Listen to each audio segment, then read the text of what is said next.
बाल सत्यार्थ प्रकाश 8वां समोल्लास भाग 2 सृष्टि उत्पत्ति का प्रयोजन। कुछ लोग यह कुतर्क किया करते हैं कि परमात्मा ने यह सृष्टि क्यों बनाई।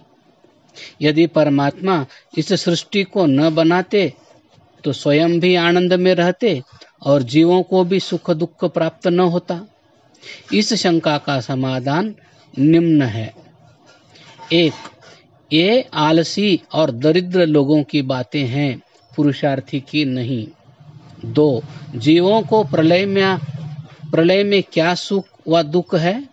सृष्टि में दुख की तुलना में सुख कई गुना अधिक है और बहुत से पवित्र आत्मा जीव मुक्ति के साधन करके मोक्ष के आनंद को भी प्राप्त होते हैं। प्रलय में वे निकम्मे और सुषुप्ति में पड़े रहते हैं। 3. यदि सृष्टि न बने तो प्रलय के पूर्व सृष्टि में किए पाप पुण्यों का फल परमात्मा कैसे दे सके और जीव क्यों कर भोग सके। 4. ईश्वर में जगत रचना का जो विज्ञान, बल और क्रिया है, उसका जगत की उत्पत्ति के अतिरिक्त और क्या प्रयोजन हो सकता है। परमात्मा के न्याय, दया आदि गुण भी तभी सार्थक हो सकते हैं जब वह जगत को बनाए। बीज पहले या वृक्ष। बीज पहले है और वृक्ष पीछे। बीज, हेतु, निदान, निमित्त और कारण इत्यादि शब्द एकार्थवाचक है। कारण का नाम बीज होने से वह कार्य के प्रथम ही होता है। जैसे बीज से वृक्ष अंकुरित होता है, वैसे ही प्रकृति रूप बीज से यह संसार वृक्ष अंकुरित होता है। परमात्मा इस बीज रूपी प्रकृति से ही संसार रूपी वृक्ष को उत्पन्न करते हैं। निराकार ईश्वर से जगत की उत्पत्ति। सृष्टि उत्पत्ति के लिए ईश्वर को साकार मानने की कोई आवश्यकता नहीं।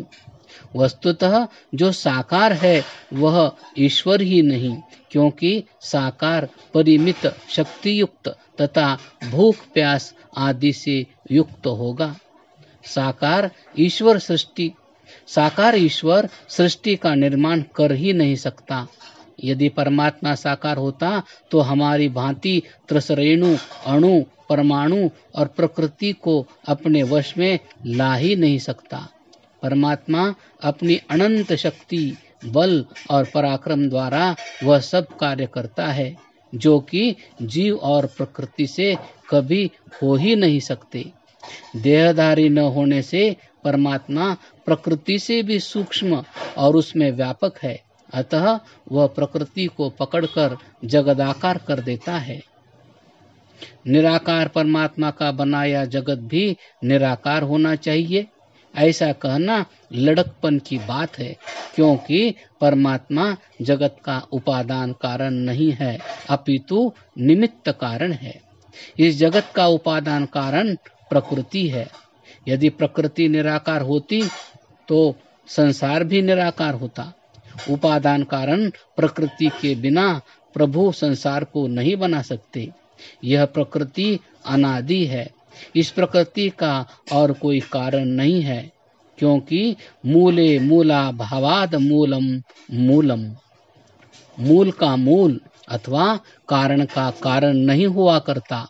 जगत की उत्पत्ति से पूर्व परमेश्वर, प्रकृति और जीव तीनों अनादि रूप से विद्यमान थे। यदि इनमें से एक भी न हो तो यह जगत भी न हो। सृष्टि के विषय में नास्तिकों के मत। 1. पहला नास्तिक कहता है, शून्य ही एक पदार्थ है। सृष्टि के पूर्व शून्य था, अंत में शून्य होगा, क्योंकि जो भाव है उसका अभाव होकर शून्य हो जाएगा। इसका उत्तर यह है कि शून्य आकाश, अदृश्य अवकाश और बिंदु को भी कहते हैं। शून्य जड़ पदार्थ है। इस शून्य में सब पदार्थ अदृश्य रहते हैं। जैसे एक बिंदु से रेखा, रेखाओं के वर्तुलाकार होने से भूमि, पर्वत आदि ईश्वर की रचना से बनते हैं और शून्य का जानने वाला शून्य कभी नहीं होता। 2. दूसरा नास्तिक कहता है अभाव से भाव की उत्पत्ति होती है।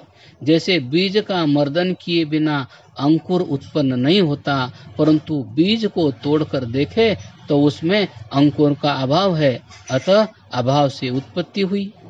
इसका उत्तर, बीज का उपमर्दन करने वाला पहले ही बीज में था, जो न होता तो उपमर्दन कौन करता और उत्पन्न भी कभी न होता। 3. तीसरा नास्तिक कहता है कर्मों का फल प्राप्त होना ईश्वर के अधीन है। जिस कर्म का फल ईश्वर देना चाहे देता है, जिस कर्म का फल न देना चाहिए नहीं देता। इसका उत्तर यह है कि यदि कर्म फल ईश्वर के अधीन होता तो ईश्वर बिना कर्म किए भी फल दे देता, परंतु बिना कर्म किए फल नहीं मिलता।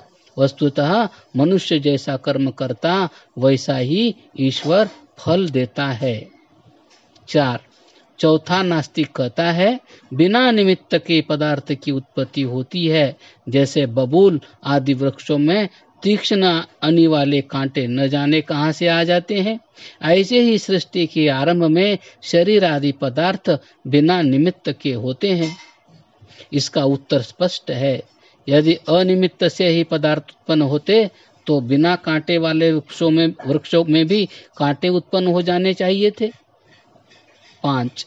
नवीन वेदांती 5वें नास्तिकों की कोटि में आते हैं। उनका कहना है कि सब पदार्थ उत्पत्ति और विनाश वाले हैं, इसलिए सब अनित्य है। इसका उत्तर यह है कि जो उत्पत्ति और विनाश वाले पदार्थ हैं वे निश्चय ही अनित्य है, परंतु ब्रह्म, जीव तथा जगत का उपादान कारण प्रकृति, ये तीनों उत्पत्ति विनाश वाले न होने से अनादि, नित्य एवं सत्य हैं। 6. छठा नास्तिक कहता है कि 5 भूतों के नित्य होने से सब जगत नित्य है। यह बात सत्य नहीं, क्योंकि स्थूल जगत शरीर तथा घटपटादि पदार्थों को उत्पन्न और नष्ट होते हुए हम देखते ही हैं, अतः कार्य पदार्थों को नित्य नहीं माना जा सकता। 7. सातवां नास्तिक कहता है कि सब पदार्थ पृथक पृथक है, उनसे भिन्न कोई सम्मिश्रित अवयवी पदार्थ नहीं है। इसका उत्तर यह है कि स्वरूप से सब पदार्थ पृथक पृथक है, परंतु स्वरूपतः पृथक होते हुए भी अवयवों में एक अवयवी भी है। एक वन में वृक्ष अलग अलग है, उन सब वृक्षों से वन की सत्ता है ही। 8.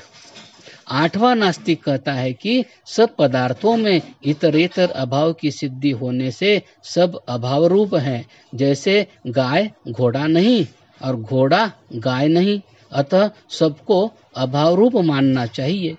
इसका उत्तर यह है कि चाहे सब पदार्थों में इतरेतरा भाव का योग हो, परंतु गाय में गाय और घोड़े में घोड़े का भाव ही है, अभाव नहीं। जो पदार्थों का भाव न हो तो इतरेतरा भाव किसमें कहा जाए। 9. नववां नास्तिक कहता है स्वभाव से जगत की उत्पत्ति होती है। जैसे पानी अन्न एकत्र हो सड़ने से कृमि उत्पन्न होते हैं, हल्दी, चूना और नींबू का रस मिलने से रोली बन जाती है, वैसे सब जगत तत्वों के स्वाभाविक गुणों से उत्पन्न हुआ है, इसके बनाने वाला कोई भी नहीं। इसका उत्तर यह है कि यदि उत्पत्ति स्वभाव से होती है तो उसका विनाश नहीं होना चाहिए, और यदि विनाश भी स्वभाव से मानो तो उत्पत्ति नहीं हो सकेगी। जो उत्पत्ति और विनाश दोनों को एक साथ मानोगे तो उत्पत्ति नहीं हो सकेगी। जो उत्पत्ति और विनाश दोनों को एक साथ मानोगे तो उत्पत्ति और विनाश की व्यवस्था कभी नहीं हो सकेगी। जो पदार्थ संयोग से बनते हैं उनको भी कोई मिलाने वाला चाहिए। जैसे हल्दी, चूना और नींबू का रस अपने आप आकर नहीं मिलते, किसी के मिलाने से मिलते हैं। वैसे ही परमात्मा प्रकृति के पदार्थों को ज्ञान और युक्ति से मिलाते हैं। इस प्रकार सृष्टि स्वभाव से नहीं अपितु ईश्वर की रचना से होती है।